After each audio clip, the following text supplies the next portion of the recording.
Hey everyone, we're going to talk today about a very important skill that every solo singer needs to learn, and that is how to work with an accompanist. I have been an accompanist for about 25 years and worked in a variety of capacities with a lot of musical theater auditions. Of course, in the last 19 years here at Tesoro, accompanying students in a variety of, musical theater, pop, classical auditions. And so I've seen a lot of mistakes being made over the years, and I would like to prevent you guys from making those mistakes, not only here while you're at Tesoro, but for those of you that are going to be singing after Tesoro. I want you guys to be polished and professional performers, and that really starts with your audition. So let's get into this, and I want to talk you through some issues. Number one, we're going to talk about preparation, what to do before your audition. Number one, you got to buy your sheet music. Okay, use a reputable website like musicnotes.com, Sheet Music Direct, or Sheet Music Now. These are all kind of standard websites where you can buy sheet music. They usually cost between $4 and $7, I would say. It's worth it to spend that money to make sure you're getting exactly what you want. The nice thing about these websites too is that they often will give you the option of transposing your song into a key that fits you a little bit better. That's especially useful for pop and rock kind of auditions. Usually musical theater and classical, you want to stick to published keys. All right. Main thing is that do not use free sheet music. Okay. There's a number of websites. MuseScore is probably the biggest one.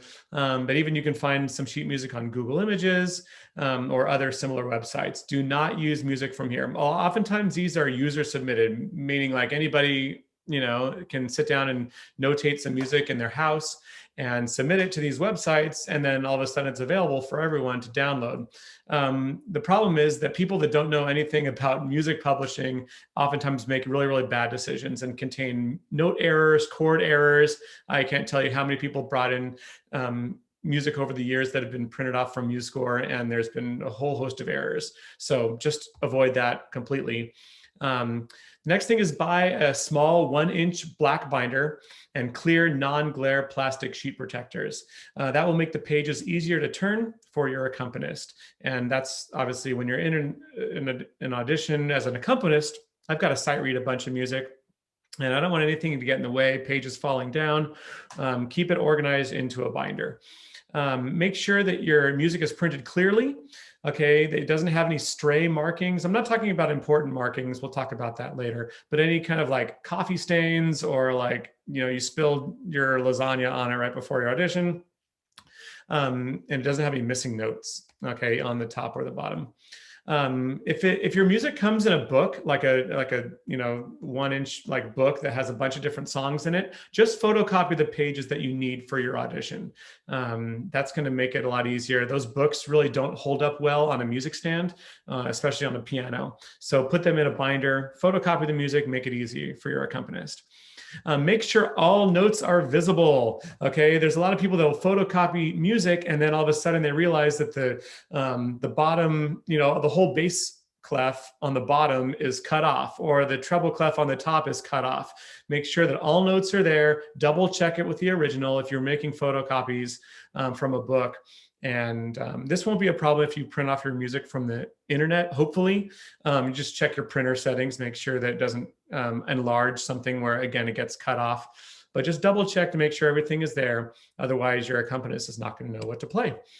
Put your music in back-to-back, put your music back-to-back in sheet protectors. This is if you have more than 2 pages. If you've got 3 or more pages, the music needs to go back-to-back so that the accompanist doesn't need to turn as many pages. All right. If it is exactly 2 pages, put the pages side by side. Okay, so they're facing each other. That's going to eliminate any need for the accompanist to turn pages. It makes it way easier and will make your audition go much smoother.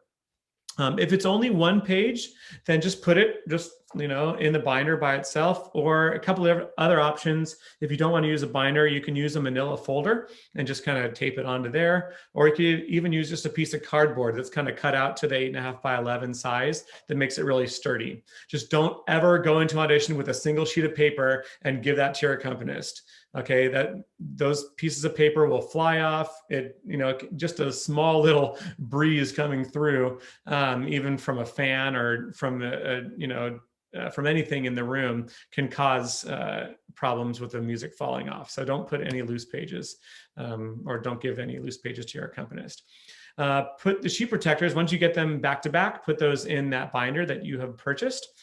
Kind of a separate issue, but kind of related to this. It's a good idea for those of you that are going to be planning on auditioning a lot, to have a large binder, probably 2-3 inches, that contains all of your sheet music that's alphabetized, so that you can access it in the future. And then you could bring that with you at auditions. This is called your book.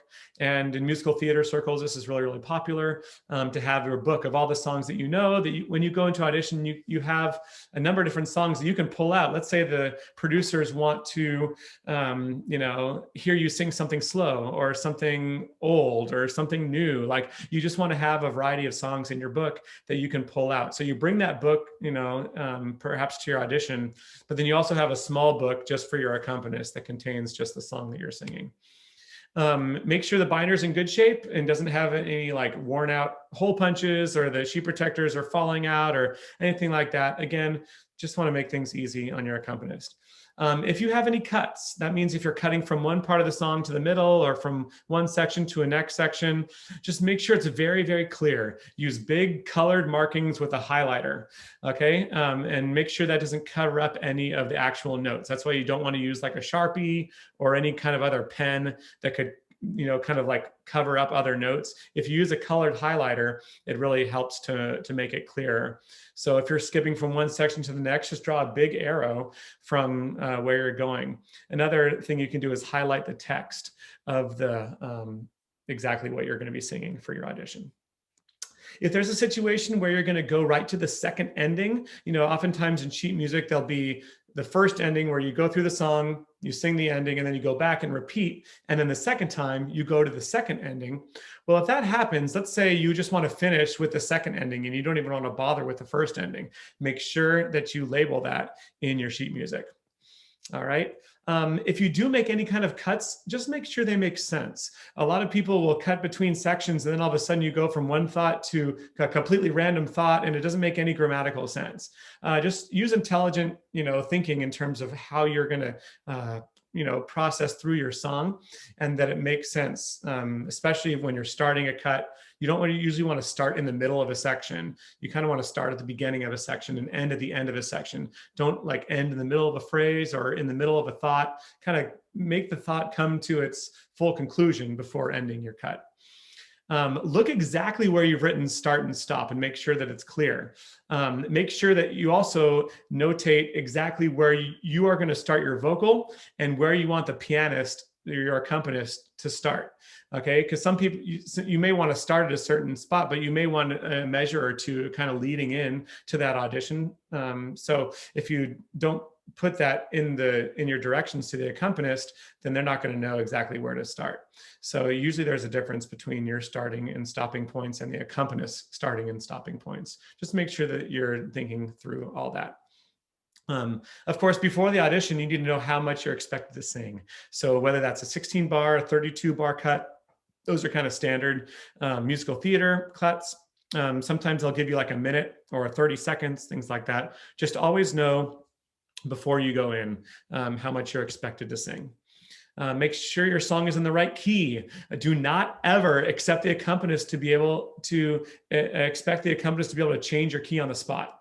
Okay, there are many accompanists who can do this.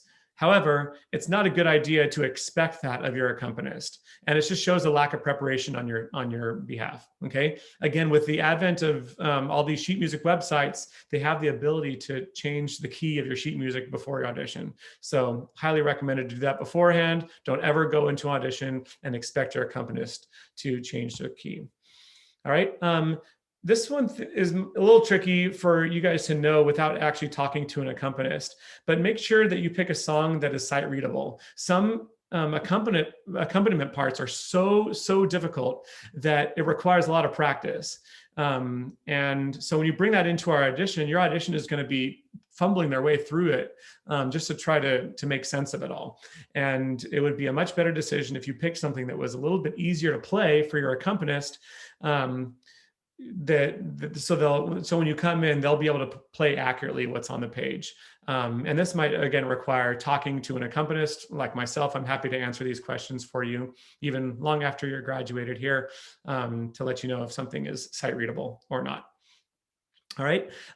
Even though this is not required, it's kind of beneficial to have music that has little chord symbols above the music, like right above the notes. It'll give you certain chords like C or A minor 7 or G diminished 7, flat 5, or things like that. You just want to that's kind of a nice thing for an accompanist it kind of gives a little roadmap.